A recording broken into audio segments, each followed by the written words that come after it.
Bonjour à toutes et tous, bienvenue dans les coulisses du Grand Lyon. Mon invité du jour, Vinciane Brunel-Vira. Bonjour. Bonjour. Vous êtes la présidente du groupe écologiste à la métropole. On souhaitait vous faire réagir sur les relations entre la métropole et la région Rhône-Alpes, qui ont été un peu tendues ces derniers temps avec quelques échanges de mots doux. Laurent Wauquiez qui estime que votre management est dictatorial, extrêmement dictatorial, très autoritaire, ou encore son vice-président la semaine dernière qui vous traitait de Khmer vert. Alors comment ça se passe avec la région Rhône-Alpes? Est-ce que ça s'est apaisé avec la rencontre entre Bruno Bernard et Laurent Wauquiez la semaine dernière? Alors la problématique, c'est pas tant une question de fait de se rencontrer, parce qu'en fait, ils sont dans une position où ils ont décidé qu'on était sectaire et qu'on refusait le dialogue. Donc oui, M.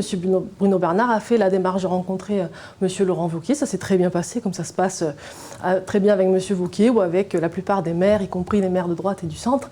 Mais bon, voilà, ça n'empêche pas... Ensuite, les petites phrases, c'est vrai que M. Meunier, je trouve, a eu vraiment des propos indignes. À un moment donné, il faut le dire. C'est pas digne d'un élu républicain, comme il se le prétend. C'est pas digne du débat public. Je crois que... Ce que vous n'avez pas aimé, c'est la formule un peu récurrente, oui, Khmer vert. Les Khmer verts. On nous accuse quand même, voilà, on fait une comparaison avec un mouvement qui a été génocidaire, qui a massacré en masse. Je crois qu'à un moment donné, il faut lui rappeler que les mots ont un sens et qu'on ne peut pas tout dire, on ne peut pas tout accepter. Quand on est élu, on doit être exemplaire, on doit porter haut le débat public et éviter de se livrer à une espèce de concours des petites phrases à qui aura le qualificatif le plus abject pour les écologistes, pour faire le buzz et pour avoir le sentiment d'exister. Ça, je trouve que c'est vraiment regrettable d'en être là. Et c'est vrai que la récurrence de cette expression nous montre bien un glissement de la droite républicaine vers la droite extrême. Je crois qu'il faut vraiment que les élus de notre territoire soient mesurés. Donc je rappelle cela, j'appelle à la mesure, à la responsabilité et au respect de chacun, même quand on ne partage pas les mêmes idées. Ça n'a pas été échangé entre Bruno Bernard et Laurent Wauquiez la semaine dernière alors? Mais encore une fois, quand ils se rencontrent, ça se passe très bien. C'est après, quand on fait des sorties médias, que nos opposants, en général, aiment bien les petites phrases. Alors, au-delà des mots, il y avait le fond, et le reproche qui vous est fait, c'est la manière de diriger la métropole. C'est vrai que les écologistes ont été élus sur l'idée d'une co-construction, d'une plus grande concertation, reprochaient d'ailleurs à Gérard Collomb un management autoritaire, mais à la métropole de Lyon, il ne s'est jamais trouvé avec la situation d'avoir 46 maires en opposition à sa politique. Tout à fait, et c'est vrai qu'en réalité, il y a du dialogue et de la concertation. La problématique, c'est l'évolution de la métropole. Et il y a à ce propos-là un vrai sujet et un faux procès. Le vrai sujet, c'est que la loi MAPTAM a effectivement redéfini les compétences et a créé cette métropole. Certains la dénoncent. Enfin, je rappelle quand même que la plupart de ceux qui la dénoncent étaient là à sa création et l'ont soutenue et votée. Donc, ce n'est pas les écologistes qui ont inventé cette métropole. Donc, ça, c'est la première chose. Et effectivement, oui, nous avons été élus au suffrage universel, je le rappelle. Donc, nous avons une légitimité donnée par nos citoyens pour mettre en œuvre un programme de transition écologique au service de l'ensemble du territoire et dans l'intérêt métropolitain. Ça, c'est le sujet. Le faux procès, c'est la question de dire qu'il n'y aurait pas de dialogue et de concertation. C'est faux. C'est faux. M. Bruno Bernard a rencontré les 59 communes. Quand on travaille sur, par exemple, la modification de numéro 3 du PLUH, il y a eu près de 400 réunions. 400 réunions sur l'ensemble du territoire. On a intégré directement une série de propositions qui étaient remontées de la concertation. Quand M. Bayon travaille sur les pistes cyclables, il a fait près d'une centaine de réunions. Il vient d'achever d'ailleurs son tour des 59 communes, il les a toutes rencontrées, il s'est déplacé. Donc il y a de la visite sur le territoire, il y a de la rencontre, il y a du dialogue. Alors après, on peut dire que c'est pas assez, qu'il faudrait faire mieux, ça on peut entendre. On peut entendre qu'il faut trouver un meilleur équilibre et voir comment améliorer nos relations. Mais dire qu'il n'y a pas de concertation ou qu'il n'y aurait pas de dialogue, c'est faux et c'est vraiment exagéré. Bruno Bernard a semblé faire un certain mea culpa à la dernière séance du Conseil métropolitain en s'engageant à aller dans les communes. Il avait reçu les maires dans son bureau, il s'est engagé à aller les voir un peu plus chez eux sur le territoire. Et puis surtout, il s'est engagé à libérer des fonds pour les projets des communes puisque jusqu'à présent, le discours de Bruno Bernard et de votre majorité écologiste était de dire on finance des projets sur l'ensemble de la métropole et plus beaucoup des projets dans chacune des communes. Alors, il faut savoir que les projets de la métropole, c'est quand même des projets dans les communes, hein. C'est pas à distinguer. Après, c'était pas un mea culpa, c'était de dire, bon, voilà, il y a ce mouvement-là. Certes, il y a une instrumentalisation dont on n'est pas dupe non plus, mais il y a quand même une inquiétude. Et ça, il faut en tenir compte. Et quand on est un élu responsable, et c'est ce que le président de la métropole a montré, on tend la main, on appelle au dialogue et on essaye d'améliorer les choses. Et je crois que, en tout cas, on prouve par les actes que le dialogue, il est là, qu'on entend et qu'on écoute et qu'on est loin d'être les sectaires qu'on dépeint. La question derrière, c'est celle du renouveau de la démocratie. Sans faire le procès de la légitimité des Verts, on sait que vous avez été élu avec une participation qui était faible, mais comme tous les autres élus à cette période. Comment on réinvente la démocratie? C'est pas si simple. Vous avez essayé de faire des grandes concertations sur certains projets, avec des réunions publiques, même en visio, qui ont parfois qui ont du mal à dépasser quelques dizaines de participants. Oui, on sait bien que les réunions publiques, il faut en faire, il faut continuer. Et après, il faut arriver à les développer, à les rendre plus accessibles aussi. Et on sait bien qu'effectivement, la première, il y a eu 90 personnes. On sait que ce n'est pas assez, qu'il faut monter crescendo. Après, c'était la rentrée et il y avait beaucoup de réunions publiques qui étaient proposées. C'est vrai qu'on est très ambitieux sur la concertation, donc on en a fait beaucoup. On en a pour la ZFE, on en a fait sur le métro, on en fera sur les téléphériques. Donc il y a beaucoup de concertations qui sont menées. C'est vrai qu'il faut accompagner les citoyens à être plus acteurs. Et puis, il faut rendre la métropole aussi plus connue. Malgré tout, on se rend compte que pour la plupart des gens, on confond encore la métropole, puis le Grand Lyon, la Courlie, la métropole, la ville de Lyon. C'est pas tout à fait clair. Et donc, il faut aussi travailler au fait qu'on soit plus clair dans ce qu'on fait. Et puis, bien sûr, réfléchir à d'autres modes de participation.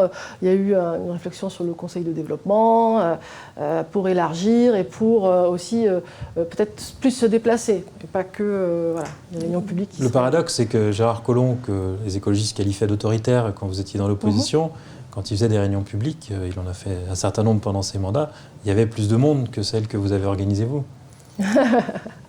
La question, c'est pas tant le nombre de personnes, c'est la qualité du débat.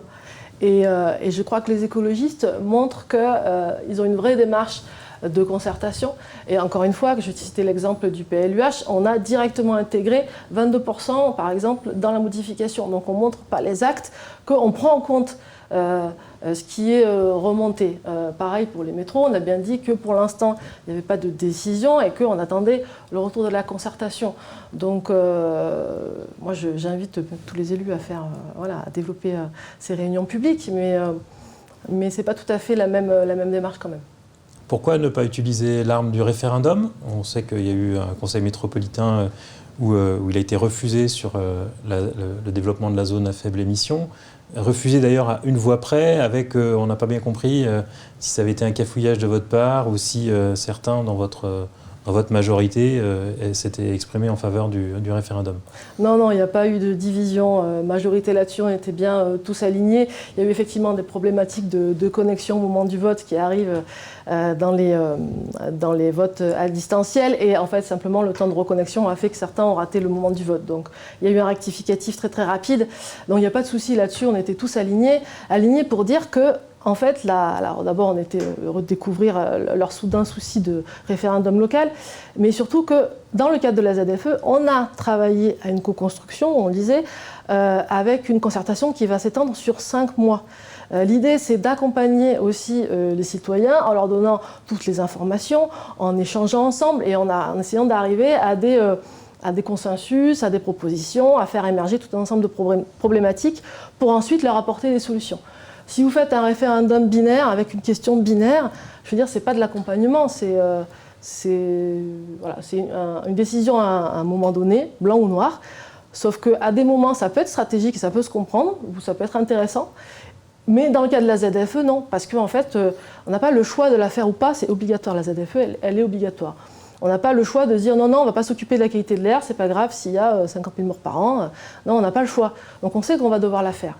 La question, c'est comment la faire pour qu'il n'y ait pas de frustration, pour qu'on n'ait pas oublié des usages qui seraient compliqués à gérer, pour accompagner tout le monde, pour mettre des délais suffisamment longs et un calendrier suffisamment long, pour que ça se passe bien. Et c'est notre objectif, c'est qu'il n'y ait personne de côté et que ça se passe dans la meilleure construction possible. Et un sujet sur lequel vous avez changé d'avis, c'est le développement du Grand Stade et de l'OL Land. C'est que les écologistes ont été les opposants farouches au développement de ce projet ces 10 dernières années. Là, finalement, vous soutenez le développement de ce projet, ce qui a valu Gérard Collomb vous interpelle en disant, enfin notamment Béatrice Vessillier, en disant « Je vous aime » depuis que vous défendez le projet d'OL Land. Oui, effectivement. Alors non, on n'a pas changé d'avis sur le Grand Stade, mais le Grand Stade, il est fait aujourd'hui et on fait avec. L'Arena était un projet différent. D'abord parce qu'il était sur une friche industrielle et pas sur des terres agricoles comme c'est le cas pour le Grand Stade.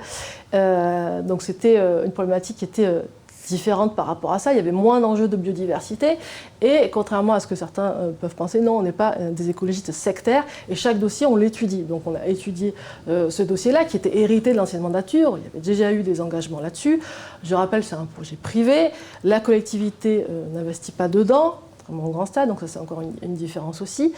Et ce qu'on a fait, c'est on a accompagné l'OL Group à avoir des engagements concrets pour améliorer ce projet et pour le rendre plus écolo-compatible. Donc on a réussi effectivement à faire en sorte qu'il révise le bâtiment avec moins de béton, donc avec un impact environnemental moindre, avec plus de place à la végétalisation, avec une stratégie d'incitation à prendre les transports en commun, avec le fait qu'ils vont participer financièrement au financement d'un corridor écologique, avec aussi plus de clauses d'insertion sociale dans les chantiers, avec aussi une réflexion sur le réseau des autres acteurs culturels, par exemple avec une jauge minimum pour éviter que cette salle fasse concurrence avec des salles de moindre capacité. Donc on a mis toute une série de clauses et d'engagements en disant à ces conditions-là, avec l'ensemble de ces conditions, alors oui, on peut autoriser la modification du PLUH parce qu'on est aussi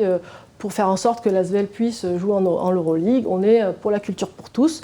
Voilà, donc encore un exemple des écologistes qui accompagnent des acteurs qui peuvent être parfois éloignés de nos valeurs, mais on les accompagne pour faire en sorte que leur projet soit plus compatible avec la transition écologique. Mais des projets auxquels vous étiez plutôt opposés par le passé et qui vont incarner plutôt un sport assez masculin, puisque ce sont les grandes compétitions de l'OL masculine ou de l'ASVEL masculine qui vont surtout attirer du monde là-bas. Alors là aussi, par ailleurs, on a une politique effectivement pour pousser les clubs à développer le sport féminin. C'est un des axes de la feuille de route, notamment de notre vice-président qui s'occupe du sport, de vraiment pousser à ce que tous les clubs favorisent le sport féminin. Donc ça, c'est un axe sur lequel on travaille et on n'attend pas l'OL Group pour ça. Vinciane Brunel-Viera, je vous remercie. Merci. Et puis moi, je vous dis à demain pour une nouvelle émission des coulisses du Grand Lyon.